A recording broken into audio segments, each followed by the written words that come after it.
चला बोर्डवर लक्ष द्याल. सुरुवात करूयात.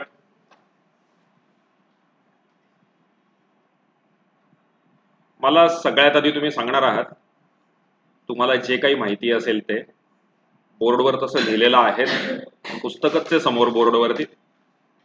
मला सगळ्यात आधी तुम्ही सांगणार आहात तुमच्या भाषेत फोर्स म्हणजे काय असतं. आपण 9th मध्ये ते लर्न केलेलं आहे ऑलरेडी. फोर्स म्हणजे मराठीत बल म्हणजे नेमकं काय असतं. तुम्हाला काय वाटतं फोर्स काय असतो?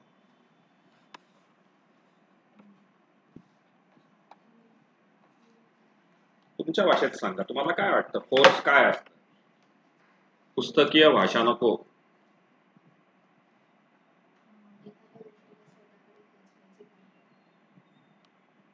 एखाद्या गोष्टीला स्वतःकडे खेचणे. आता हा जो पेन आहे हा मला खेचतो का त्याच्याकडे? मग त्याला फोर्स नाही म्हणणार आपण. फोर्स म्हणजे काय? Interaction of.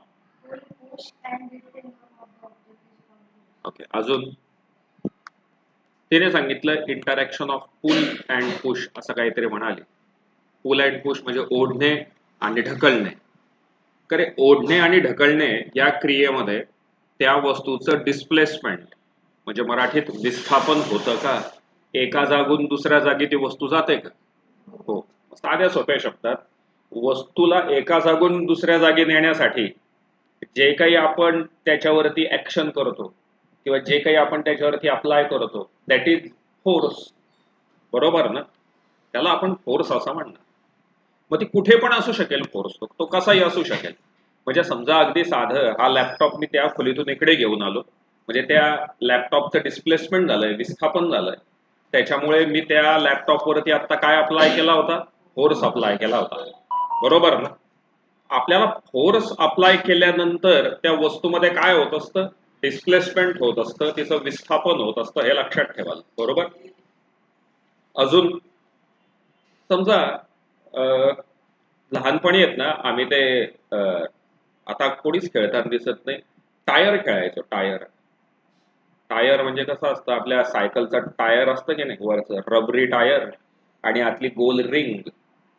लहानपणी तोच खेळ होता, टायर खेळायचं. त्याचे टायर आहे ना, हातामध्ये काठी घ्यायची आणि ते टायर ढकलायचं आणि ते गोल गोल गोल असं खूप लांबपर्यंत घेऊन जायचं ते टायर. आणि मग नंतर त्याला आहे ना वळव, त्याला आता समजा आता रस्ता टर्न होतोय ना, तर मग कसं करणार ना, तर त्याला ज्या साईडला आपल्याला वळायचंय त्याच्या अपोजिट साईडला ती काठी अप्लाय करायची. अपोजिट साईडला, अपोजिट साईडला. म्हणजे आता समजा आपण असं सरळ चाललोय ना, आता मला इकडे वळायचंय तर काठी आपल्या हातात असतेच. काठीने त्याला फोर्स कुठल्या साईडला लावायचा? त्याच्या अपोजिट साईडला फोर्स लावला म्हणजे या साईडला असं धरून ठेवलं की बरोबर ते टायर तिकडे वळत. म्हणजे फोर्स अप्लाय केल्यानंतर जशी वस्तूची डिस्प्लेसमेंट होते तशी त्याची डायरेक्शन पण चेंज होते का? हो. आता शास्त्रज्ञ असे प्रयोग करतायत की अवकाशातून, युनिव्हर्स मधून, स्पेस मधून जे काही मोठे मोठे ऍस्ट्रॉइड पृथ्वीवरती पडू शकतात, म्हणजे त्यांनी आयडेंटिफाय पण केले की अमुक अमुक ऍस्ट्रॉइड पृथ्वीवरती या वर्षी पडणार आहे आणि त्याच्यापासून पृथ्वीला धोका पोहोचू शकतो. असे ऍस्ट्रॉइड त्यांनी शोधून ठेवलेले आहेत. तुम्हाला माहिती असेल जसं ग्रह तारे हे सुद्धा पृथ्वीभोवती गोलगोल चक्रा मारतात, सॉरी सूर्याभोवती गोलगोल चक्रा मारतात, तसं ते जे ऍस्ट्रॉइड आहेत त्यांचं सुद्धा एक बेल्ट आहे, एक पट्टा आहे. मंगळ ग्रह आणि मला वाटतं गुरु ग्रह याच्या दरम्यान आहे बहुतेक ना, का मंगळ आणि शनीच्या दरम्यान आहे, नाही आठवत कोणाला. पण तुम्हाला हे तर माहिती आहे ना की ऍस्ट्रॉइड आहेत असे. बरोबर ना? तर ते ऍस्ट्रॉइड सुद्धा पृथ्वीवरती पडू शकतात. साध्या सोप्या शब्दात आज घरी जाऊन शोधा की असा एक ऍस्ट्रॉइडचा बेल्ट आहे, त्याला आपण लघु ग्रह असं म्हणतो आणि ते मला वाटतं मंगळ आणि बहुतेक गुरुच्या दरम्यान आहेत असं बहुतेक आहे आणि तिथून ते पृथ्वीवरती पडू शकतात. तर मग शास्त्रज्ञांचा आता असे प्रयत्न चालले आहेत, असे प्रयोग चालले आहेत की तो जो ऍस्ट्रॉइड आहे तो पृथ्वीवरती येण्याच्या आतच त्याच्यावरती एखादं रॉकेट किंवा आणखीन काय ऍटम बॉम्ब किंवा आणखीन काय त्याचा मारा करायचा आणि त्याला त्याच्यावरती त्याचा अटॅक केल्यानंतर ऑटोमॅटिक त्या ऍस्ट्रॉइडची दिशा काय होऊन जाईल? बदलून जाईल. जसं बॉलर बॉल फेकतो आणि बॉलरने बॉल फेकल्यानंतर बॅट्समन काय करतो? बॅटीने त्याच्यावरती फोर्स अप्लाय करतो आणि मग तो बॉल त्या बॅट्समनच्या अंगावरती पडतो का दुसऱ्याच दिशेला जातो? सेम टेक्निक त्यांचा वापरायचं चाललंय की त्या ऍस्ट्रॉइड वरती एखाद्या रॉकेटचा किंवा काही पण टाकून असं काहीतरी करायचं, त्याला असा काहीतरी धक्का द्यायचा की जेणेकरून त्याची पृथ्वीकडे येण्याची दिशाच काय होऊन जाईल, बदलून जाईल. म्हणजे तुमच्या या दोन्ही तिन्ही उदाहरणातून काय लक्षात आलं, फोर्स अप्लाय केल्यानंतर काय होतं, एक तर त्या वस्तूची जागा बदलते किंवा त्याची डायरेक्शन बदलते. मग हेच वाक्य उलट पण म्हणू शकतो का आपण, वस्तूचं विस्थापन करण्यासाठी, डिस्प्लेसमेंट करण्यासाठी किंवा त्याची डायरेक्शन चेंज करण्यासाठी आपल्याला त्या वस्तूवरती काय अप्लाय करावा लागतो, फोर्स अप्लाय करावा लागतो. ही कन्सेप्ट लक्षात आली आहे. बरं, काय दिलंय पाल बोर्डवरती, इथे डेफिनेशन आहे पहा, तुम्हाला दिसत असेल तर हे पहा, ही डेफिनेशन आहे. A force is necessary to change the speed अजून as well as direction of the motion of an object. मराठीत दिलंय, एखाद्या वस्तूच्या वेगाच्या परिमाणात किंवा गतीच्या दिशेत बदल घडवून आणण्यासाठी त्यावर बल प्रयुक्त होणे आवश्यक असते. आता स्पीड चेंज झाला पाहिजे, स्पीड चेंज झाला पाहिजे. तुम्ही सायकल चालवतात, तुमच्यापैकी काही जण आता सायकलवरती आले असतील, काही जणांना आई वडिलांनी सोडलं असेल, काही जण रिक्षाने आले असतील. त्या रिक्षाचा, सायकलचा, गाडीचा स्पीड कमी जास्त करण्यासाठी पण फोर्स अप्लाय करावा लागतो का? हो. कशावरती फोर्स अप्लाय करावा लागतो? त्याच्या चाकांवरती. कशाने? ब्रेकने. ब्रेक कुठे अप्लाय होतात? चाकांवरती अप्लाय होतात ना. चाकांवरती ब्रेक अप्लाय केला म्हणजे फोर्स अप्लाय केला की त्याचा स्पीड काय होतो? कमी होतो. म्हणजे फोर्स इज नेसेसरी. फोर्स हा कशासाठी आवश्यक आहे? To change the speed as well as direction. मराठीत दिलंय, वेग बदलवण्यासाठी आणि गतीची दिशा बदलवून आणण्यासाठी बल प्रयुक्त करावा लागतो. जसं मी आता उदाहरण सांगितलं की त्या ऍस्ट्रॉइड पृथ्वीवरती पडू शकतात, म्हणून शास्त्रज्ञांचे प्रयत्न चाललेत की त्याच्यावरती फोर्स अप्लाय करायचा की जेणेकरून त्याची दिशाच बदलून जाईल. हो ना? इथपर्यंत लक्षात आलंय? नक्की? बर, हा न्यूटनचा काहीतरी एक प्रयोग दाखवला इथे. काय न्यूटन काय केलंय पहा न्यूटनने. इकडे न्यूटन झाडाखाली बसलाय आणि इथे जर तुम्ही पाहिलं तर पहिल्यांदा या पॅरेग्राफ मध्ये असं दिलेलं आहे, हे जर तुम्ही वाक्य जर पाहिलं ना तर इथे वाक्य असं आहे, आकृतीतील अंतरे प्रमाणानुसार दाखवलेले नाहीत. इंग्लिश मध्ये दिलंय, figure are not according to scale. म्हणजे काय हो, या वाक्याचा अर्थ काय होतो? तुम्हाला पटतं का पृथ्वी एवढी, सफरचंदाचं झाड एवढं आणि न्यूटन एवढा? नाही ना. मग हे अकॉर्डिंग टू स्केल नाहीये असं त्यांनी म्हटलंय. याला म्हणणार आपण अकॉर्डिंग टू स्केल नाहीये. अकॉर्डिंग टू स्केल म्हणजे एवढी पृथ्वी घेतली तर झाड एवढं उंच असेल का छोटं असेल? खूपच खूप छोट. मग हे स्केल नुसार नाहीये. हा अर्थ कळाला का आधी या शेवटच्या वाक्याचा? बरं, आता आकाशातून जेव्हा सफरचंद खालती पडतं, एखादा बॉल खालती पडतो किंवा एखादा दगड खालती पडतो, तेव्हा तो बॉल किंवा तो दगड, म्हणजे आपण बिल्डिंगच्या 3ऱ्या मजल्यावरती आहे आणि तिथून दगड खालती टाकला, तर तो दगड खालती येताना कसा खालती येतो? असा झिगझॅग का बरोबर सरळ खालती येतो? साध्या सोप्या शब्दात सरळ. आपण जॉमेट्री मध्ये पण लर्न करतो, सरळ म्हणजे कसं रे? मराठीत लंब, इंग्लिश मध्ये परपेंडिक्युलर. म्हणजे एखादा ऑब्जेक्ट वरतून खालती येताना हा परपेंडिक्युलर डायरेक्शन मध्ये म्हणजे लंब दिशेने खालती येत असतो. तुम्हाला हे तर माहिती आहे की हा ऑब्जेक्ट खालती येताना in the influence of gravitation म्हणजे गुरुत्वाकर्षण बलाच्या सानिध्यात खालती येत असतो. म्हणजे थोडक्यात याच्यावरून काय सिद्ध होतं? आधी आपण फोर्सची डेफिनेशन पाहिली. फोर्समुळे डायरेक्शन वरती पण परिणाम होतो, बरोबर की नाही? मग ग्रॅव्हिटेशनल फोर्समुळे त्याला कुठली डायरेक्शन मिळते? परपेंडिक्युलर डायरेक्शन मिळते. म्हणजे याचा सरळ अर्थ काय होतो? ग्रॅव्हिटेशनल फोर्स हा कुठल्या डायरेक्शन मध्ये काम करतो? परपेंडिक्युलर. बरोबर ना? मराठीत लंब दिशेने काम करत असतो. पण कोणाच्या लंब दिशेने रे? तर ही जी पृथ्वी आहे ना त्याच्या सेंटरला. पृथ्वीच्या कुठे?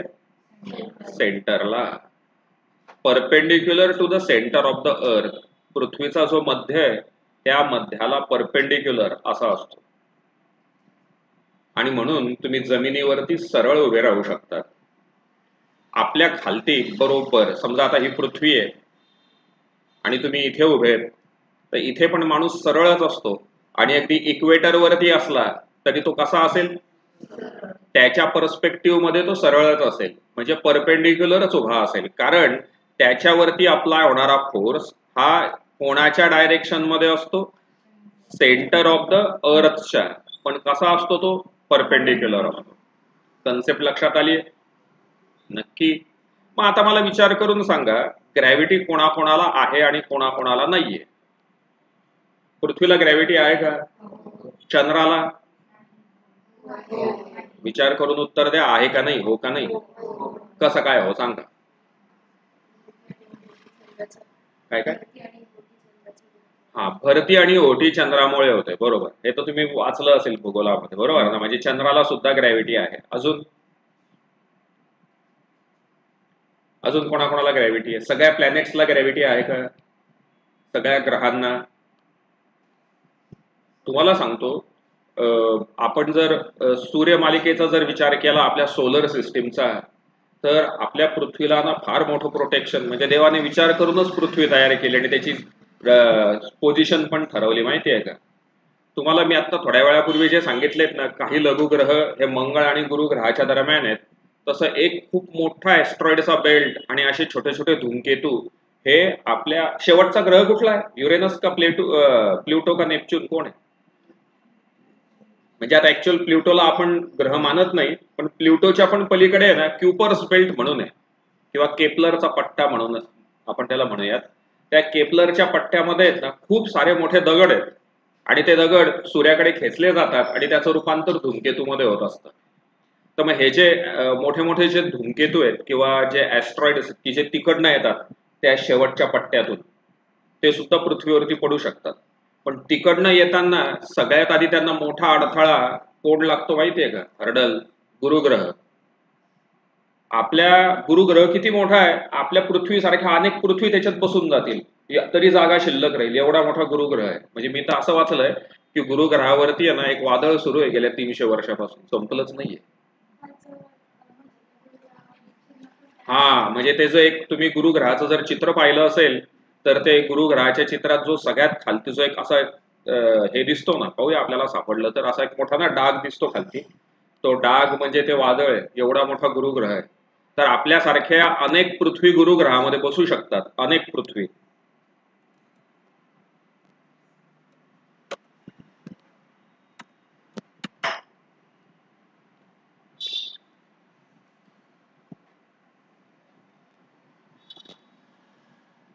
हे पहा, हा जो दिसतोय ना, हे वालं, हे ते वादळ आहे, अनेक वर्षांपासून सुरू असलेलं.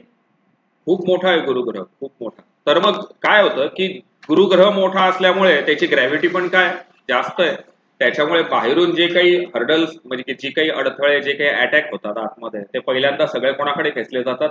गुरुकडे खेचले जातात. त्यामुळे आपल्यापर्यंत सहसा ते पोहोचतच नाही. सगळ्या प्लॅनेट्सला ग्रॅव्हिटी आहे. आणि आपण पुढे गेल्यानंतर रीड करणारच आहे. सगळ्या प्लॅनेट्सला म्हणण्यापेक्षा वाक्य लक्षात ठेवाल, every object in the universe, विश्वातल्या प्रत्येक वस्तूला ग्रॅव्हिटी आहे. फ्रान्सपे सर असं म्हणाले की विश्वातल्या युनिव्हर्स मधल्या प्रत्येक गोष्टीला ग्रॅव्हिटी आहे. याचा अर्थ तुम्हाला आणि मला पण ग्रॅव्हिटी आहे का? हो. मग तुम्हाला पण आणि मला ग्रॅव्हिटी आहे, मग आपण का बरं एकमेकांकडे खेचले जात नाही रे? कारण तुमच्यावरती आणि माझ्यावरती आपण मागच्या वर्षी बॅलन्स फोर्स आणि इम्बॅलन्स फोर्स लर्न केलेला आहे. संतुलित बल आणि असंतुलित बल. तुम्हाला आणि मला ग्रॅव्हिटी आहे हे ट्रू आहे, पण मग तुमची आणि माझी ग्रॅव्हिटी आपल्याला का जाणवत नाही? कारण ऍट द सेम टाइम तुमच्यावरती आणि माझ्यावरती पृथ्वीचं पण ग्रॅव्हिटेशनल फोर्स काम करत आहे. आपल्यापेक्षा कोण बलवान आहे? पृथ्वीची ग्रॅव्हिटी का तुमची आणि माझी? म्हणून तुमची आणि माझी ग्रॅव्हिटी आपल्याला एक्सपिरियन्स नाही करताय. पण तुम्हाला आणि मला, या पेनला, या साध्या अंगठीला, या माऊसला, या पुस्तकाला, प्रत्येकाला ग्रॅव्हिटी आहे का? हो, प्रत्येकाला ग्रॅव्हिटी आहे. पण मग आपण का खेचले जात नाही एकमेकांकडे? परीक्षेला प्रश्न येऊ शकतो. तर मग अशा केसमध्ये त्याचं सिंपल उत्तर आहे की पृथ्वीची ग्रॅव्हिटी आपल्यापेक्षा बलवान आहे आणि ती तुमच्यावरती पण काम करते आणि माझ्यावरती पण काम करते. त्याच्यामुळे तुमचा आणि माझा फोर्स राहतो का त्याचा इफेक्ट झिरो होऊन जातो. म्हणून तुम्ही आणि माझी ग्रॅव्हिटी एकमेकांना एक्सपिरियन्स होऊ शकत नाही. ही कन्सेप्ट कळाली? नक्की. चला, फक्त पहिलं पेज वाचायला घेतायत तुम्ही, फक्त पहिलं पेज वाचायला घ्या.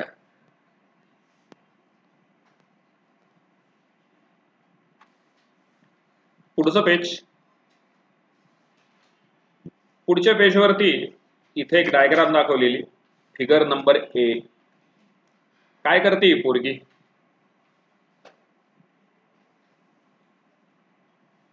ही ए नावाची आकृती, ही मुलगी काय करते? म्हणजे गोफण सारखं का? हो ना, गोफण सारखं. ते तुम्ही एक छोटा प्रयोग करून पाहिला का? आणि नसेल केला तर करून पहा. काय करायचं माहितीये का? एक हे घ्यायचं, छोटी बादली घ्यायची, छोटी बादलीत पाणी भरायचं आणि बादली खूप जोरात गोल गोल फिरवायची, खूप जोरात गोल गोल फिरवायची. जोरात गोल गोल फिरवली ना की पाणी खालती पडतच नाही.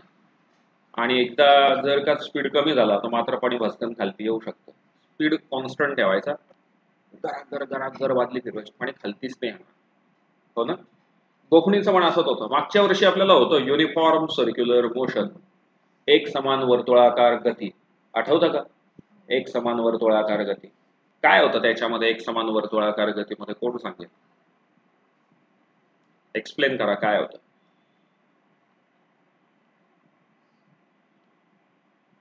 जे माहिती असेल ते एक्सप्लेन करा.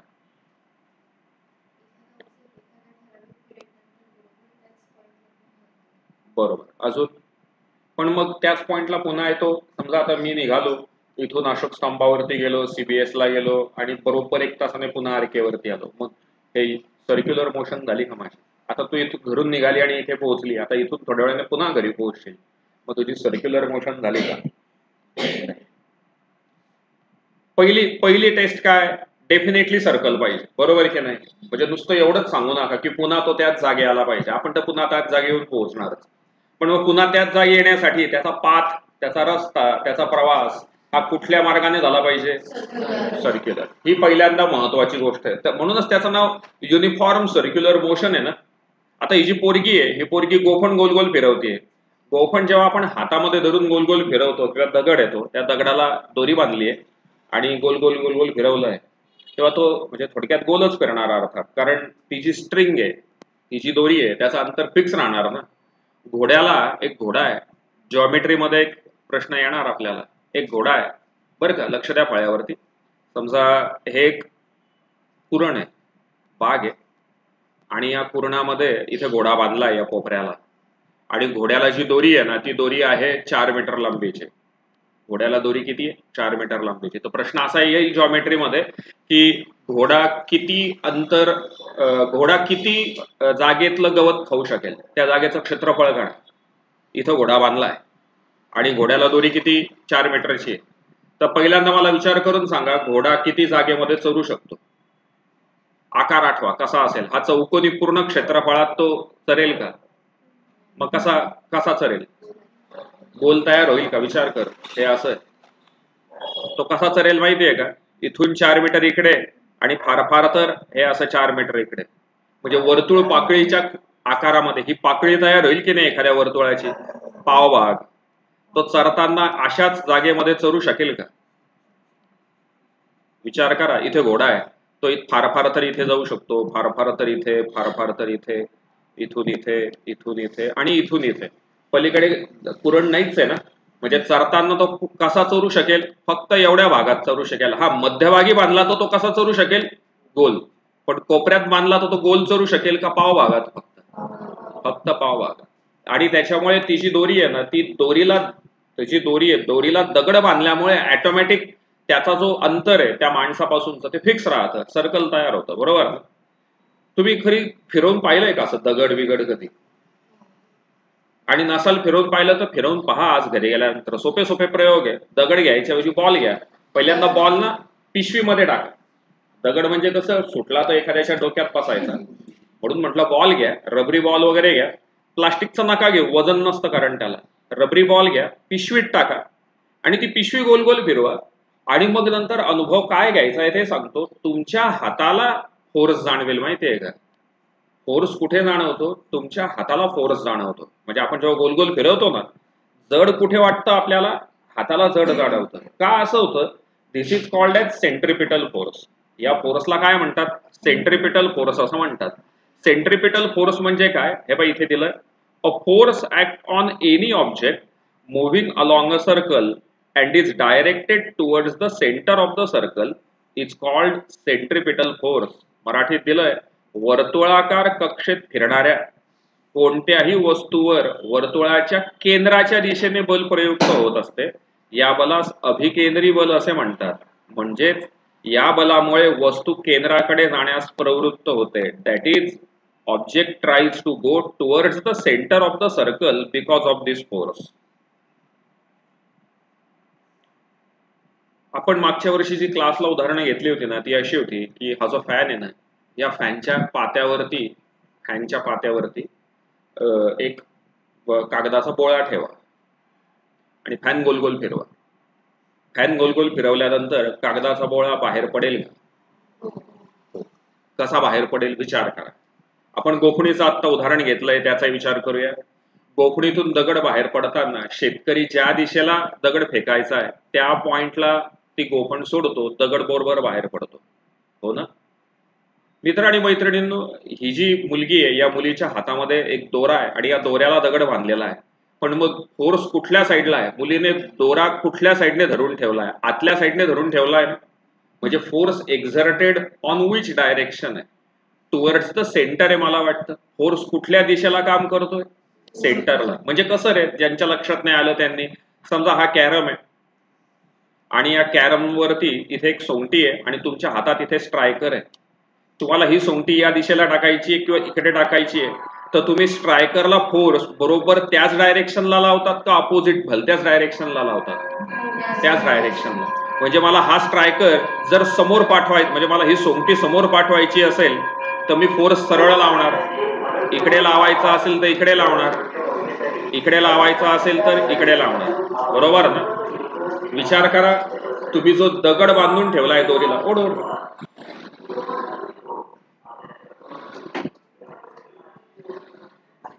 तुम्ही त्या दोरीला जो दगड बांधून ठेवलेला होता तेव्हा तुम्ही फोर्स धरून कुठल्या साईडला ठेवलाय? आतल्या दिशेला का बाहेरच्या दिशेला? आतल्या दिशेला धरून ठेवलाय. म्हणजेच काय हो, म्हणजेच असं का हो, इथे जे दिलंय towards the centre of the circle, मराठीत दिलंय पाल, वर्तुळाच्या केंद्राच्या दिशेने बल प्रयुक्त होत असते. हो का नाही? मग अशा प्रकारच्या फोर्सला काय म्हणतात? सेंट्रिपिटल फोर्स, अभिकेंद्री बल असं म्हणतात.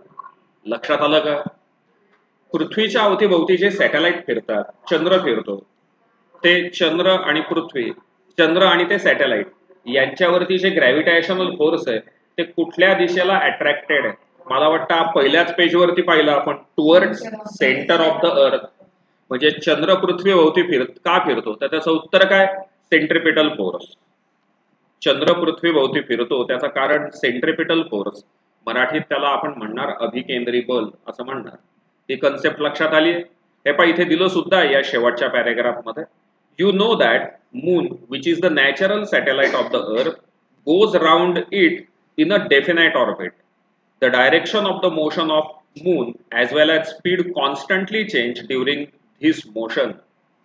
Do you think some forces constantly act on the moon? What must be the direction of this force? तर ती towards the center. How would its motion have been if no such force is act on it? Do other planets act so, and etc. लक्ष द्या, force apply केल्यामुळे direction पण change होते का? अजून नुसती डायरेक्शन चेंज होते का स्पीड पण चेंज होतो? चंद्र पृथ्वीभोवती गोलाकार दिशेत फिरतोय. मला सांगा, या पॉइंटला त्याची डायरेक्शन काय, या पॉइंटला डायरेक्शन काय, या पॉइंटला डायरेक्शन काय, या पॉइंटला डायरेक्शन काय? इकडनं एक बॉल फेकतोय आणि इकडे बॅट्समन उभा आहे. बॅट्समनने जर बॅट या दिशेला टोलवली तो बॉल या दिशेला जातो, या दिशेला टोलवली तर बॉल या दिशेला जातो. पण गोलाकार फिरत असताना दिशा कुठली असते? तुम्ही आता इथून घरी जाल तर तुमचं तोंड ज्या दिशेला असेल त्याच दिशेला तुम्ही जातात का भलत्याच दिशेला जातात? म्हणजे पाय त्याच दिशेला फोर्स अप्लाय करतात. बरोबर ना? म्हणून तुमची दिशा ट्रॅव्हलची पण तीच असते. तर गोलाकार फिरताना दिशा काय असेल? गोलाला दिशा असते का? आधी एक तुम्हाला गोष्ट सांगतो, मी ऐकलेली आहे, तुम्हाला मागच्या वर्षी कधी सांगितली असेल. गोष्टीचं नाव आहे विनाशकाले विपरीत बुद्धी. जेव्हा तो आकाशवाणी होते आणि कंसाला सांगितलं जातं की देवकीचा कितवा मुलगा तुला खून करेल? 7वा का 8वा? 8वा. 8वा मुलगा तुझा वध करेल, तू सावध राहा. मग तो दोघांना घेतो, जेलमध्ये टाकतो. जेलमध्ये टाकल्यावर देवकीला पहिला पोरगा होतो. मग पहिला पोरगा झाल्यावरती कंस म्हणतो जाऊ द्या, लहान पोर आहे, कशाला मारायचं, 8व्या जन्माला येईल तेव्हा त्याला मारून टाकू म्हणे आपण. म्हणजे त्याच्या मनात चांगली भावना निर्माण झाली का वाईट? चांगली. म्हणजे त्याचं पुण्य वाढत चाललं ना आता. मग देव म्हणतात असं जर याचं पुण्य वाढत चाललं, हा जर असा रोज अभ्यासाला लागला तर कसं काय चालेल ना. त्याच्यापेक्षा याला येड्या कामाला लावलंच पाहिजे. याला आपल्याला काय करायचंय? नापास करायचंय जीवनाच्या परीक्षेत. मग याला रोज कामाला लावलं पाहिजे. मग देव म्हणतात, नारद मुनींना सांगतात, जा भाऊ काहीतरी आयडिया कर, याचं पुण्याने वाढलं पाहिजे, एवढं लक्षात ठेव म्हणे तू. नारद मुनी जातात त्याच्याकडे, म्हणतात का रे बाबा काय केलं तू, मारलं का त्याला? अहो म्हणे त्या 8व्या मुलाला मारायचंय ना, याला थोडी चांगला छोटासा बिचारा भाचा आहे म्हणे माझा, कशाला याला मारायचं, 8व्याला पाहू म्हणे आपण. नारद मुनी म्हणतात अरे तसं नाहीये म्हणे, हे देव हुशार आहेत म्हणे. देव काय करतील? असं करतील म्हणे, 1 2 3 4 5 6 7 8 असे ते आकडे म्हणतात बरं का. ते म्हणतात इथून मोज म्हणे, 1 2 3 4 5 6 7 8. तुझा जो वाटतो पहिला आहे ना तो 8वा आहे. देव कुठूनही मोजतील म्हणे, इथून मोज म्हणे, 1 2 3 4. हा 8वा येईल. इथून मोजलं तर हा 8वा. ते कुठूनही मोजतील आणि सांगतील हा 8वा होता. मग असा तो म्हणतो यार आहे, बरोबर आहे, तो सगळ्यांनाच मारून टाकतो. विनाशकाले विपरीत बुद्धी. मग मोजताना असं गोलाकार मोजतात का सरळ मोजतात रे? पण ते त्याची मती भ्रष्ट झालेली होती ना, तो सगळ्यांचाच खून करून टाकतो. मला ही गोष्ट अचानक का आठवली, जेव्हा तुम्ही एक डायरेक्शन पकडतात तेव्हा तुम्हाला माहिती आहे towards south to north, towards east to west. पण जेव्हा तुम्ही गोलाकार दिशेत फिरत असतात तेव्हा त्याला दिशा काय असते, माझा हा प्रश्न आहे. गोलाकार मागच्या वर्षी लर्न केलेलं आहे तुम्ही. जेव्हा तुम्ही सर्क्युलर मोशन मध्ये असतात तेव्हा तुमची डायरेक्शन काय असते? एक समान रेषीय गती. लिनियर मोशन मध्ये असाल तर दिशा माहिती असते. नाशिकहून निघालात मुंबईला चाललं तर दिशा माहिती आहे, सरळ चाललायत कारण. पण गोल्फ क्लबला चक्रा मारतायत तर तुम्ही पुन्हा फिरून त्याच जागी येतात. मग अशा जागी तुमची दिशा काय असते? मागच्या वर्षी झालेलं आहे. तर ती दिशा कुठे असते माहितीये का? Towards tangent at the point. दिशा कुठे असते? Towards tangent at the point. म्हणजे मराठीत त्या बिंदूला लंब अशी तुमची दिशा असते. मंगळयानाचं आठवतं का रे काय झालं होतं? मंगळयानाचं, मंगळयान पृथ्वीने भारताने सोडलं आणि त्याच्याच 8-15 दिवस आधी अमेरिकेने पण त्यांचं यान सोडलं होतं. अमेरिकेला आलेला खर्च आणि आपल्याला आलेला खर्च हा खूप कमी आहे. आपला खूप स्वस्तात पडलं, एकदम स्वस्तात आपल्याला पडलं. त्यांना खूप खर्च लागला. त्यांचं काय झालं होतं? त्यांनी आणि इथे अर्थ आहे आणि इकडे मार्स आहे. त्यांनी काय केलं, इथून रॉकेट सोडलं आणि डायरेक्ट कुठे पाठवलं? ते मार्सवरती पाठवलं. डायरेक्ट त्यांनी ते मार्सवरती पाठवलं. म्हणजे त्यांना इथून इकडे जाण्यासाठी फ्युएल लागलं होतं. तुम्ही पिक्चर पाहिला असेल, मग सांगा त्या इस्रोने कसं पाठवलं? ते गोल गोल फिरवलं. म्हणजे त्यांनी पहिल्यांदा काय केलं, गोल गोल फिरवलं. म्हणजे इथे अर्थ आहे आणि इथे मार्स आहे. त्यांनी काय केलं, इथून जेव्हा ते निघालं तेव्हा पहिल्यांदा त्यांनी पृथ्वीला चक्रा घातल्या. आता ते आदित्ययान पण असंच पाठवलं. पहिल्यांदा याला पृथ्वीच्या भोवती गोल गोल चक्कर मारली. मग आता इथे आल्यानंतर आता त्याचं ऑर्बिट वाढवायचंय तर इथे इंजिन स्टार्ट केलं, त्याला थ्रस्ट दिला, धक्का दिला. धक्का दिल्यामुळे ते याच सर्क्युलर मोशन मध्ये राहिलं का थोडं बाहेर निघालं आणि मग पुन्हा गोल गोल फिरायला लागलं. मग पुन्हा थ्रस्ट दिला, मग पुन्हा गोल गोल फिरायला लागलं, मग पुन्हा थ्रस्ट दिला आणि या पॉइंटला एका विशिष्ट पॉइंटला आल्यानंतर पुन्हा थ्रस्ट दिला. असा थ्रस्ट दिला की ते इथून निघालं आणि मार्स पाशी जाऊन मार्सला चक्रा मारू लागलं. चंद्र पृथ्वीभोवती गोलाकार कक्षेमध्ये फिरत असतो किंवा कुठल्या तरी कक्षेत फिरत असतो. त्याच्यात कुठलं पेट्रोल भरलेलं असतं की ज्याच्यामुळे तो गोल गोल फिरतो पृथ्वीवरती? म्हणजे त्याला पृथ्वीभोवती फिरण्यासाठी इंधन लागतं का? नाही. मग त्यांनी तीच ट्रिक वापरली इस्रोने. हे जे सॅटेलाइट जसे पृथ्वीच्या भोवती गोल गोल चक्रा मारतात तसं पहिल्यांदा त्या मंगळयानाला किंवा आदित्ययानाला पृथ्वीभोवती गोल गोल चक्रा मारायला लावलं. पण मग आता चंद्राचा जो ऑर्बिटल पाथ आहे तो फिक्स आहे का तो बदलताय? फिक्स आहे. मग आता हे मंगळयान किंवा आदित्ययान लांब पाठवायचंय तर त्याचा ऑर्बिटल पाथ चेंज करावा लागेल ना. तर जिथे चेंज करायचंय, समजा या पॉइंटला चेंज करायचंय तर इथे इंजिन सुरू केले, ऑर्बिटल पाथ वाढला, बंद करून टाकलं इंजिन. मग पुन्हा ऑर्बिटल पाथ वाढवायचं तर इंजिन सुरू केलं. म्हणजे इंधन सर्व ठिकाणी लागत होतं का पाथ चेंज करायला फक्त? आणि मग ही मुलगी किंवा तो जो शेतकरी जसा दगड गोफणीतून सोडतो, दगडाला स्पीड कधी प्राप्त होतो? तो शेतकरी दगड त्या गोफणीमध्ये बांधल्यानंतर ती गोफण खूप जोरजोरात फिरवतो आणि जिकडे पाठवायचा आहे त्या पॉइंटला ती गोफण सोडतो, तो दगड बाहेर निघतो. म्हणजे दगडाला गती कशामुळे प्राप्त होते? त्या माणसाने लावलेल्या फोर्समुळे किंवा त्या सेंट्रिपिटल फोर्समुळे. म्हणजे बाहेर फेकलं जाताना तो त्याच इन्फ्लुएन्स मध्ये बाहेर फेकला जातो ना. म्हणजे पृथ्वीपासून मंगळापर्यंत जाताना पण इंधन लागलं का गोफणी सारखं बाहेर सुटला? गोफणी सारखं ते जे यान होतं ते यान गोफणी सारखं बाहेर निघालं. म्हणून पृथ्वीपासून मंगळापर्यंत जाताना इंधनच लागलं नाही आपल्याला. त्याच्यामुळे खूप कमी खर्चामध्ये आपलं यान तिथपर्यंत पोहोचलं. मी थोड्या वेळापूर्वी तुम्हाला पंख्याचं उदाहरण दिलं होतं. पंख्याच्या पात्यावरती कागद ठेवा आणि फॅन चालू करा तर तो कागद तिथून बाहेर पडेल, बरोबर ना? मी इतक्यात गोफणीचं उदाहरण दिलं. ही गोफण आहे, या पाथमध्ये गोफण फिरतीये. शेतकऱ्याला इकडे दगड पाठवायचा आहे तर शेतकरी काय करतो? या पॉइंटला गोफण ओपन करतो, तिकडची काच ओपन करतो, प्लस धक्का लावत बसावा लागेल.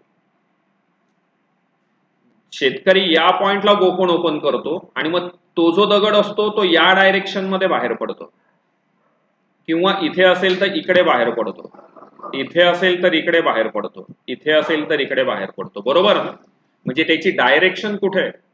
ज्या पॉइंटला आपण सोडला त्याला परपेंडिक्युलर. याला भूमितीच्या भाषेमध्ये म्हणतात टँजंट, मराठीमध्ये याला म्हणतात स्पर्शिका. इथे दाखवलं पण आहे पहा. या पॉइंटला डायरेक्शन कुठे? ही. या पॉइंटला डायरेक्शन कुठे? इथे. या पॉइंटला डायरेक्शन इथे. या पॉइंटला डायरेक्शन इथे. या पॉइंटला डायरेक्शन इथे. डायरेक्शन कुठे असते? ज्या पॉइंटला तो ऑब्जेक्ट आहे त्याला परपेंडिक्युलर. त्याला इंग्लिशमध्ये म्हणतात टँजंट, मराठीमध्ये त्याला म्हणतात स्पर्शिका. मी पुन्हा एकदा तेच उदाहरण देईल. चंद्र पृथ्वीभोवती गोलाकार कक्षेत फिरतोय तर चंद्राची डायरेक्शन एकसारखी चेंज होत आहे का? हो. कशी काय? चंद्र असा फिरतोय, मी इतक्यात सांगितल्याप्रमाणे gravitational force towards the centre of the अर्थ आहे. या पॉइंटला डायरेक्शन कुठे असेल? इकडे. इकडे ग्रॅव्हिटेशनल फोर्स आहे. डायरेक्शन कुठे असेल? इकडे. डायरेक्शन इकडे. म्हणजे त्याची प्रत्येक पॉइंटला डायरेक्शन चेंज होते का डायरेक्शन तीच राहते?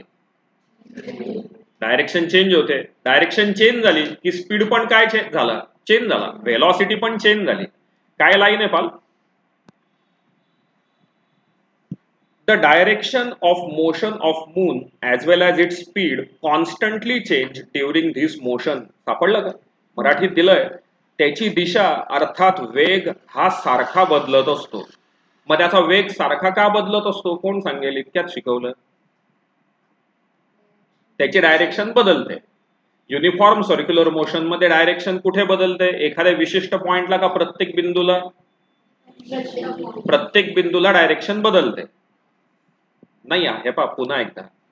इथे डायरेक्शन इकडे, इथे इकडे, इथे इकडे, इथे इकडे. प्रत्येक बिंदूला डायरेक्शन काय होणार आहे? चेंज होणार आहे. आणि म्हणून प्रत्येक वेळी त्याचा जो स्पीड आहे, त्याची जी व्हेलॉसिटी आहे ती एकसारखी काय होत जाईल? चेंज होत जाईल. कन्सेप्ट कळाली का? काय शेवटचा पॅरा? चंद्राला पृथ्वीभोवती त्याच्या कक्षेत फिरत ठेवण्यासाठी त्यावर बल प्रयुक्त होणे आवश्यक आहे. तसेच हे बल पृथ्वीच प्रयुक्त करत असेल व चंद्रास स्वतःकडे आकर्षित करत असेल. त्याचप्रमाणे सूर्य देखील पृथ्वीसह सर्व ग्रहांना स्वतःकडे आकर्षित करत असतो. इंग्लिशमध्ये दिलेलं आहे, there must be a force which is exerted on the moon and this force must be exerted by Earth, which attracts the moon towards itself. Similarly, the sun must be attracting the planet, including the Earth, towards itself. चंद्र पृथ्वीपासून सुटून का नाही जात? दगड शेतकऱ्यापासून सुटून का नाही जात? कारण त्या दगडाला कोणी आतमध्ये धरून ठेवलेलं? शेतकऱ्याने. मग चंद्र पृथ्वीपासून सुटून का नाही जात? कारण चंद्रावरती सेंट्रिपिटल फोर्स हा पृथ्वी सातत्याने प्रयुक्त करत असते, अप्लाय करत असते. मग जर पृथ्वीचं ग्रॅव्हिटेशनल फोर्स संपलं तर काय होईल? चंद्र पृथ्वीवरती पडेल का चंद्र पृथ्वीपासून निसटेल? जसा दगड निसटला तसा चंद्र पण पृथ्वीपासून काय होईल, निसटून जाईल. कन्सेप्ट लक्षात आली का? नक्की. चला एवढं सेकंड पेज वाचा, मग थर्ड पेजला जाऊयात. याच्यात काही डाऊट असला तर सांगा नक्की मला.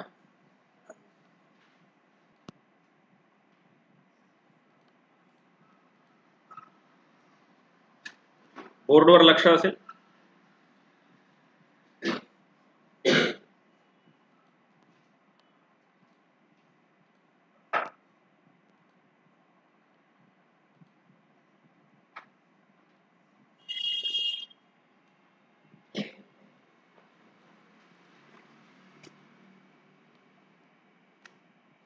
एक सर्कल ड्रॉ करूया.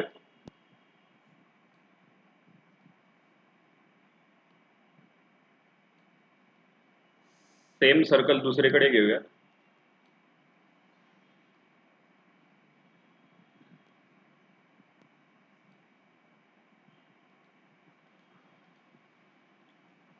माझा पॉइंट समजावून घ्या. हे जर सर्कल, हे दोन्ही सर्कल जर मी इथून जोडलेत बरं का, हे असे जोडण्याचा प्रयत्न केला तर कुठली डायग्राम तयार होते पाहूयात. म्हणजे याचा आउटर पासून सुरुवात करायची. त्याला इकडे जोडून टाकू, इकडनं घेऊयात, इकडे जोडून टाकू आणि हा जो मधला पॅच आहे हा पुसून टाकतो.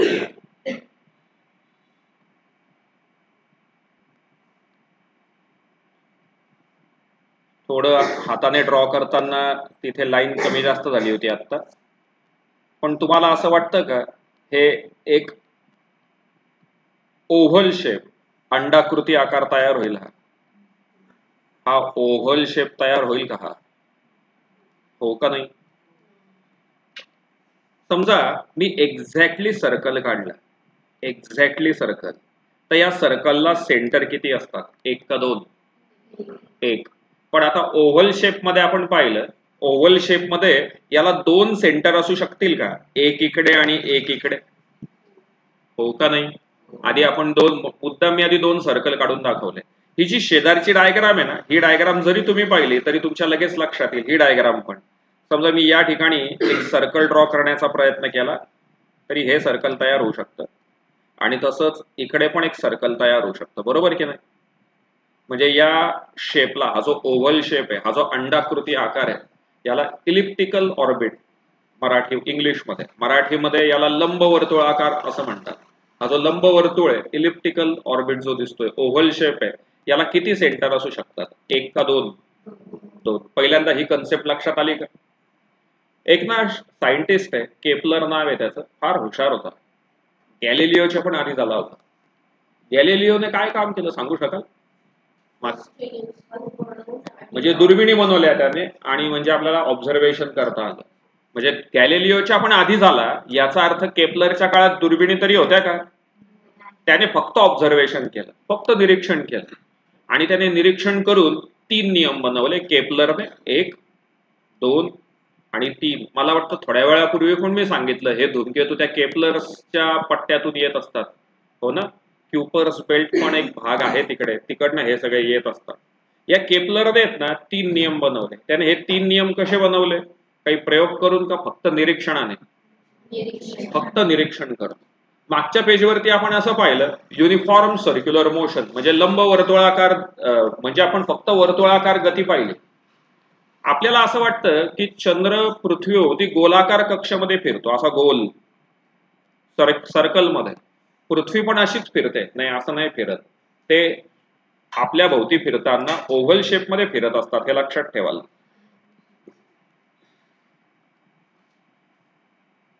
म्हणजे इतक्यात आपण काय म्हटलं की हा असा फिरतो का चंद्र पृथ्वीभोवती? नाही, चंद्र असा नाही फिरत. चंद्र फिरताना कसा फिरतो? ओव्हल शेप मध्ये फिरतो. ओव्हल शेप मध्ये म्हणजे या आकारात फिरत असतो, असं केपलरने सांगितलं आणि ते खरोखर सिद्ध झालंय. काय सांगितलं केपलरने पाहूयात.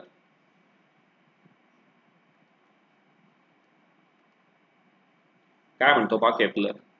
The orbit of the planet is an ellipse with the sun at one of the foci. मराठीत दिलंय, ग्रहांची कक्षा ही लंबवर्तुळाकार असून सूर्य त्या कक्षेच्या एका नाभीवर असतो असं त्याने सिद्ध केलंय, असं त्याने नियम दिलाय. म्हणजे कसं रे, या ठिकाणीच हीच आकृती पहा, इथे सन आहे आणि ही त्या प्लॅनेटची फिरण्याची पाथ आहे, त्याची दिशा आहे. आपल्याला असं वाटतं सूर्य मध्यभागी आहे आणि सगळे ग्रह गोलाकार कक्षेत फिरतात. म्हणजे त्या ठिकाणी सेंटर किती असेल, 1 का 2? एकच. पण केपलरने असं सिद्ध केलं, असं त्याने प्रूव्ह करून दाखवलं. त्याचं असं म्हणणं होतं की सगळे ग्रह सूर्याच्या भोवती फिरताना कुठल्या प्रकारात फिरतात, गोलाकार का लंबवर्तुळाकार? लंबवर्तुळाकार. लंबवर्तुळाकार म्हणजे इंग्लिशमध्ये इलिप्स. इलिप्स म्हणजे इलिप्टिकल ऑर्बिट, अशा पद्धतीने फिरतात.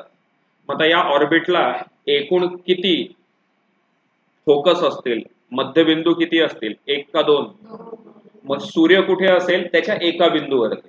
म्हणजे आता या आकृतीत सूर्य इकडे दाखवलाय, तर दुसऱ्या केसमध्ये सूर्य कुठे असू शकतो, इकडे पण असू शकतो. म्हणजे कसं रे, समजा हा सन आहे, पुस्तकात दाखवलेली आकृती अशी आहे, हा एका ग्रहाचा परिपथ आहे, फिरण्याचा मार्ग आहे. एक ग्रह सूर्याभोवती अशा दिशेने फिरतो, तर दुसरा ग्रह कसा फिरत असेल, दुसरा ग्रह हा असा पण फिरत असेल, एखादा तिसरा असा पण फिरत असेल, एखादा चौथा असा पण फिरत असेल. म्हणजे सूर्य एखाद्याच्या बाबत या फोकसला असेल, तर दुसऱ्याच्या बाबत कुठे असेल, या फोकसला सुद्धा असू शकतो. सन हा कुठे असतो, त्यांनी काय म्हटलं, त्याच्या एका नाभीवर असतो. इंग्लिशमध्ये दिलंय ऍट वन ऑफ द फोकाय. फोकाय म्हणजे फोकस. तो कुठे असेल, त्याच्या एका फोकस वरती असेल, असा केपलरचा पहिला नियम आहे. लक्षात आलोय का? बरं, मला सांगा, तुम्ही घरी झाडत असाल, नसाल झाडत तर सवय लावा. मोठे झालो आहोत आपण, मुली तर काम करतच असतील. स्पेसिफिकली मुलांनी घरं झाडली पाहिजेत, फरशा पुसल्या पाहिजेत.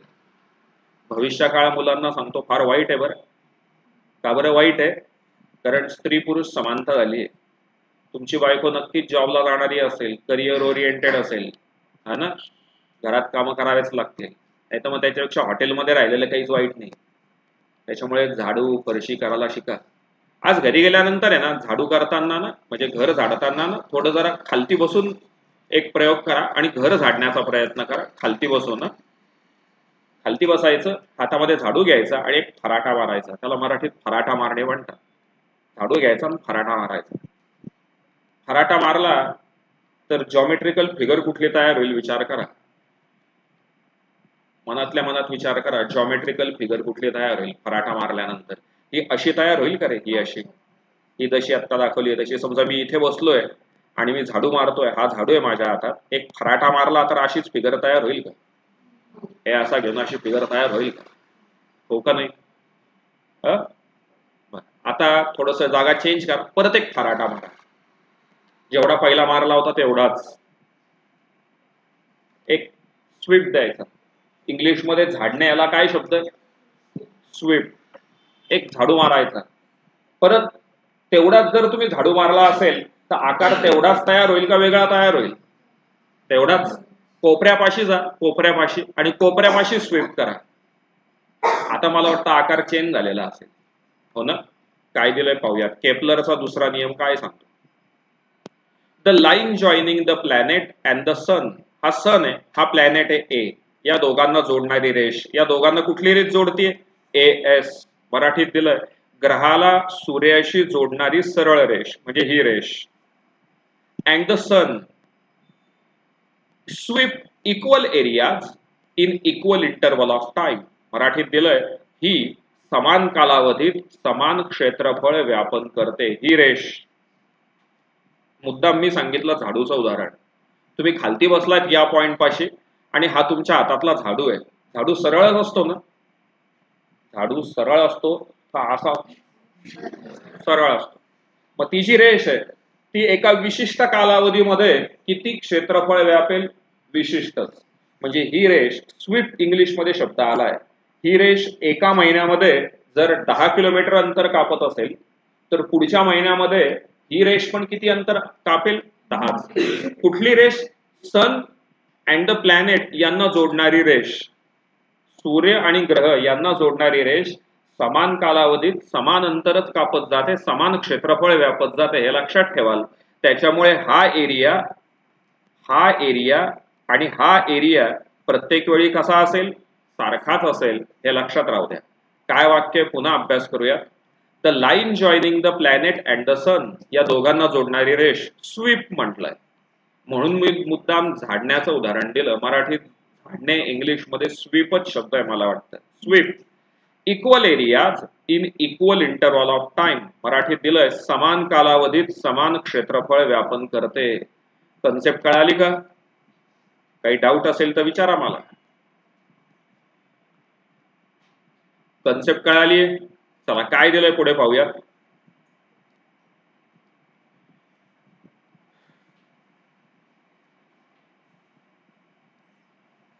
AB and CD are distances covered by the planet in equal time.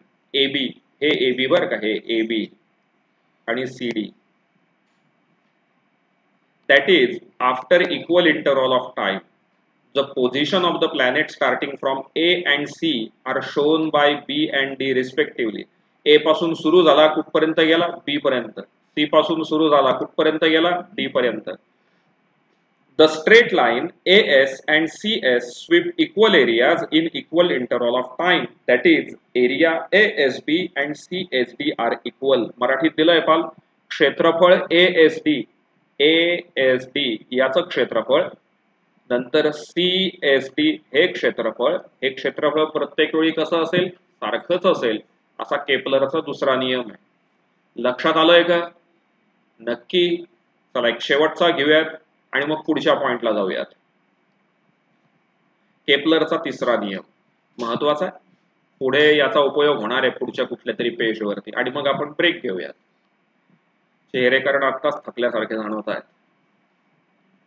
The square of its period of revolution around the sun and sun is directly proportional to the cube of the mean distance of planet from the sun.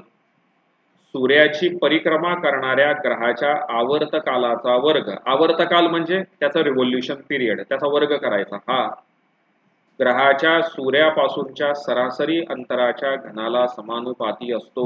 म्हणजे कसं रे, आधी आपण आहे ना याच्यातला एक point learn करूया, म्हणजे मग पुढे जाता येईल. पॉइंट आहे हा, क्यूब ऑफ मीन डिस्टन्स म्हणजे काय, मराठीत दिलंय सरासरी अंतर म्हणजे काय. हा मुद्दा आधी आपल्याला स्टडी करायचा आहे. हा वाला सरासरी अंतर म्हणजे काय. मी थोड्या वेळापूर्वी ना विचारपूर्वक मी उदाहरणं दिली होते. घोड्याचं उदाहरण दिलं होतं. एका खुंटीला घोडा बांधलाय, खुंटीला म्हणजे जमिनीत रोवतात त्याची खुंटी, खेळाड बांधतात जमिनीमध्ये, त्याला खुंटी म्हणतात. आणि त्या खुंटीला आहे ना दोरी बांधलेली आहे 4 मीटर लांबीची. एक म्हण मला आठवली, आउट ऑफ द सिलेबस आहे, खुंटी हलवून पक्की करणे अशी म्हण आहे.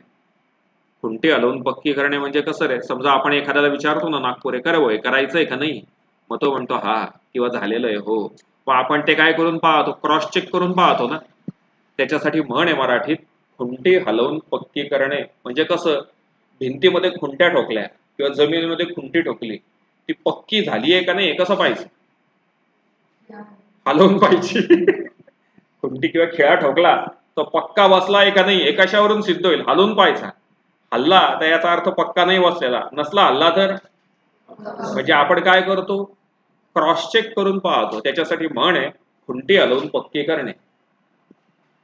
समजा एका खुंटीला घोडा बांधलेला आहे, 4 मीटरची लांबीची दोरी आहे, कुलथे. आता कुलथे मला असं सांगा, तो घोडा कुठल्या जॉमेट्रिकल शेप मध्ये फिरू शकतो. घोडा खुंटी आहे, इथे बांधली आहे खुंटी, किती मीटर लांबीची दोरी लावली त्याला, 4.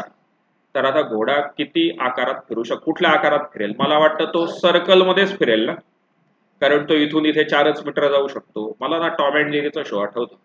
लहानपणी म्हणजे कॉलेज लाईफ मध्ये पण मी अजूनही पाहू शकतो टॉम अँड जेरी, दिवसभर पाहू शकतो मी टॉम अँड जेरी. तो टॉम अँड जेरी मध्ये आहेत ना 3 कॅरेक्टर आहेत मेन, एक टॉम आहे, जेरी आहे आणि बुलडॉग आहे, असे 3 कॅरेक्टर आहेत.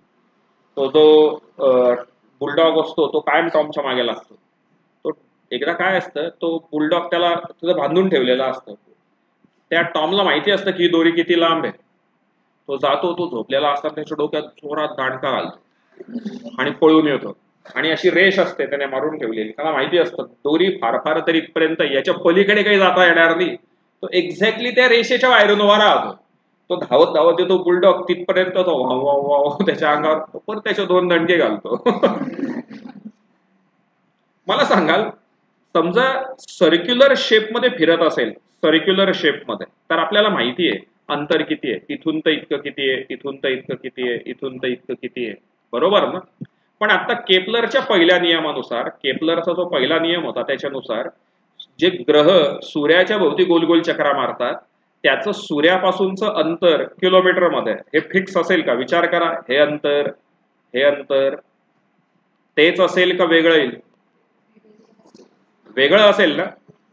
मग तुम्ही कुठेतरी वाचलं असेल पृथ्वीचं सूर्यापासूनचं अंतर इतके इतके किलोमीटर आहे, चंद्राचं पृथ्वीपासूनचं अंतर इतके इतके किलोमीटर आहे. ते प्रत्येक वेळी तितकंच असेल का डिफरंट असेल? का डिफरंट असेल? केपलरचा पहिला नियम. केपलरच्या पहिल्या नियमानुसार सगळे ग्रह जेव्हा सूर्याभोवती चक्रा मारतात, इन अदर वर्ड्स चंद्र सुद्धा पृथ्वीभोवती चक्रा मारतो, तेव्हा तो सर्क्युलर शेपमध्ये चक्कर मारतो का इलिप्टिकल ऑर्बिट म्हणजे लंबवर्तुळाकार? मग डिस्टन्स चेंज होतं का तेच राहतं? आणि म्हणून आपल्याला त्या डिस्टन्सचा काय काढावा लागतो? मीन, मराठीत सरासरी. म्हणजे इथून तर इतकं अंतर 10, हे 12, हे 15, हे 20, हे 30, हे 25, हे 20, हे सगळे डिस्टन्स घ्यायचे आणि या सगळ्या डिस्टन्सचा काय काढायचा? ऍव्हरेज काढायचा. 9वीला होता आपल्याला ऍव्हरेज कसा काढायचा? दिलेल्या संख्यांची बेरीज भागिले एकूण संख्या, असा त्याचा काय काढतात? ऍव्हरेज. याला इथे म्हटलंय मीन डिस्टन्स, मराठीमध्ये दिलंय सरासरी अंतर. आधी हा शब्द समजला का? सरासरी अंतर कुठून आला ते नक्की? बरं, केपलरचा तिसरा नियम काय पाहूयात पुन्हा एकदा. ग्रहाच्या आवर्त कालाचा वर्ग, इंग्लिशमध्ये दिलंय period of revolution around the sun. म्हणजे कोण? पिरियड. हा कोणाच्या डायरेक्टली प्रपोर्शनल आहे? हा आहे क्यूब ऑफ द डिस्टन्स. हा कोणाच्या डायरेक्टली प्रपोर्शनल मध्ये? पिरियड हा डिस्टन्सच्या प्रपोर्शन मध्ये आहे. कुठलं प्रपोर्शन? डायरेक्ट, समानुपाती मराठीमध्ये. डायरेक्ट प्रपोर्शन म्हणजे काय? 2 प्रकारचे प्रपोर्शन आहेत, आपण 8वीला पाहिलंय. एक वाढलं की दुसरं वाढतं, एक कमी झालं की दुसरं कमी होतं. हे झालं डायरेक्ट प्रपोर्शन, मराठीत समानुपाती. आणि दुसरं इनडायरेक्ट प्रपोर्शन किंवा इनव्हर्स व्हेरिएशन, व्यस्त चलन. एक वाढलं की दुसरं कमी होतं, एक कमी झालं की दुसरं वाढतं. या दोघांच्या मध्ये कुठलं प्रपोर्शन आहे म्हणे? डायरेक्ट प्रपोर्शन आहे, समानुपाती म्हटलंय. म्हणजे डिस्टन्स वाढलं की पिरियड वाढणार, डिस्टन्स कमी झालं की पिरियड. आणि म्हणून आपल्या आतले जे ग्रह आहेत, इनर प्लॅनेट्स, कोण कोण आहेत सांगू शकाल का? सूर्यमालिकेतले पृथ्वीच्या आत मध्यभागी सूर्य, सूर्याच्या नंतर कोण लागतं? डायरेक्ट पृथ्वी लागते. बुध, बुध म्हणजे इंग्लिशमध्ये कोण? व्हेनस. मर्क्युरी. त्याच्यानंतर शुक्र म्हणजे कोण? व्हेनस. आणि नंतर लागते अर्थ. मग हे जे 2 प्लॅनेट ना, म्हणजे कोण कोण? मर्क्युरी आणि व्हेनस. म्हणजे बुध आणि शुक्र यांना इनर प्लॅनेट्स म्हणतात. आणि आपल्या बाहेरचे म्हणजे मंगळ, गुरु, शनी, युरेनस, नेपच्यून, प्लुटो हे सगळे कोण आहेत? आउटर प्लॅनेट्स आहेत. मग हे जे 2 ग्रह आहेत आपल्या आतमध्ये असलेले, त्यांचं सूर्यापासूनचं अंतर आपल्यापेक्षा कमी आहे का जास्त आहे? फिरण्याचा कालावधी पण कमी. हा जो शेवटचा प्लॅनेट आहे युरेनसच आहे का नेपच्यून आहे?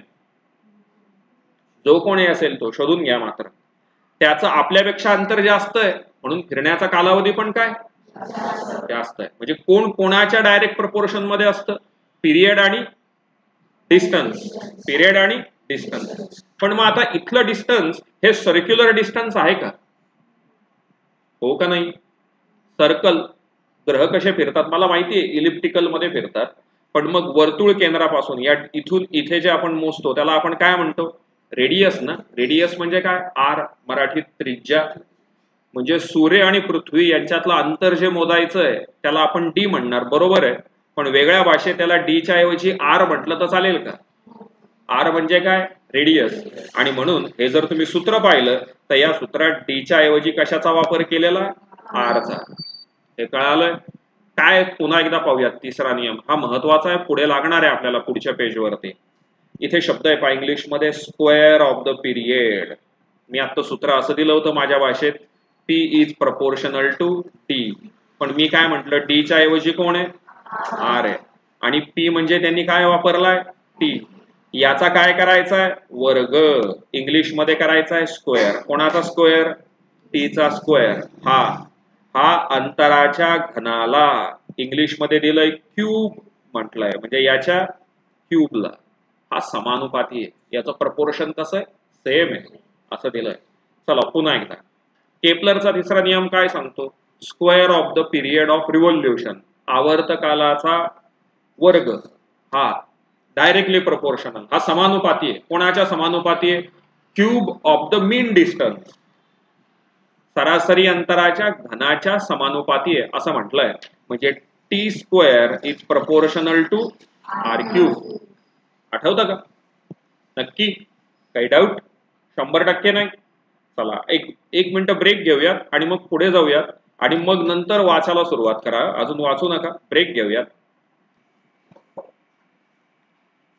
बोर्डवर लक्ष द्या, 8वीचं पुस्तक आहे, बोर्डवर लक्ष द्याल, 8वीचं पुस्तक आहे.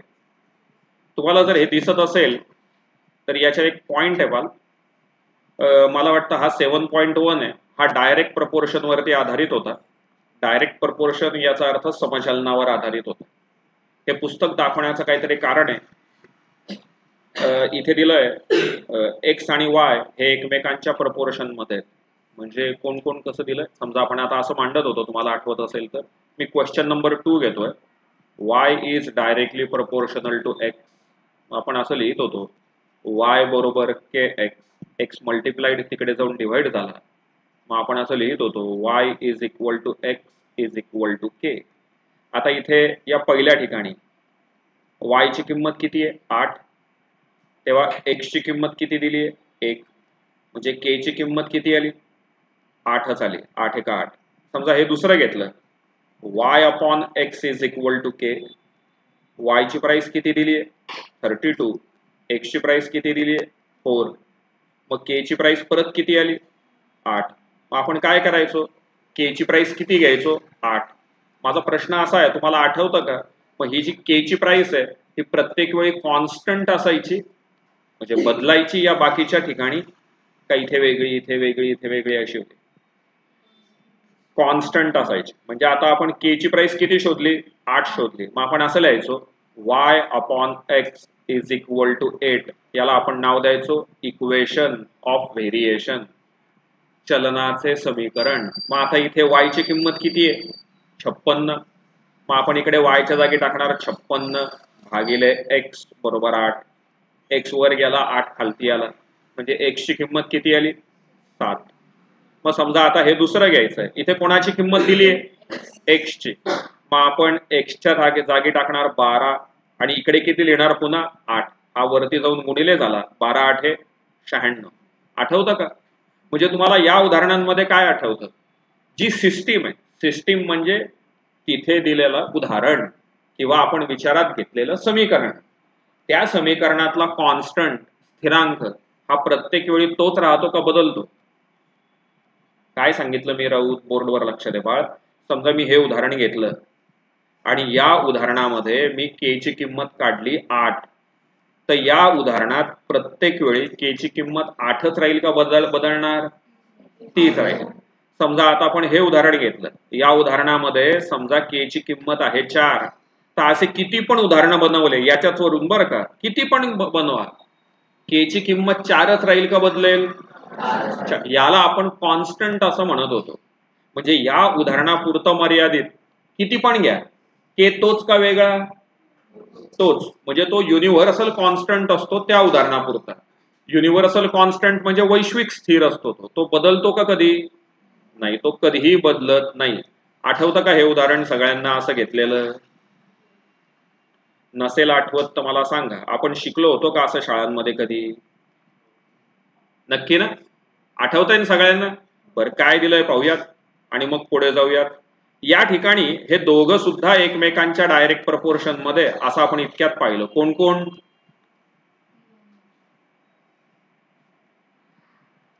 हा जो टी आहे T square is proportional to R cube. मग आता मी फळ्यावरती ज्या स्टेप दाखवल्या त्यानुसार टी स्क्वेअर बरोबर काय येईल, के इंटू आर क्यूब. हा आर क्यूब मल्टिप्लाइड तिकडे जाऊन आणि म्हणून उत्तर तयार होईल T square upon R cube बरोबर के. हे इथे दाखवलंय बा समीकरण. आणि हा जो के आहे हा तोच राहील का हा बदलेल, तोच राहील. हा कधीही बदलू शकत नाही. याला आपण युनिव्हर्सल कॉन्स्टंट असं म्हणणार. हे आठवलंय सगळ्यांना. चला आधी इथपर्यंत नीट वाचन करा, थोडासा ब्रेक घेऊ. समोर घड्याळात 9:03 झालेत. मग आपण 9:15 पुन्हा सुरुवात करूया पुढच्या पार्टला. 10 मिनिटाचा ब्रेक देतो तुम्हाला.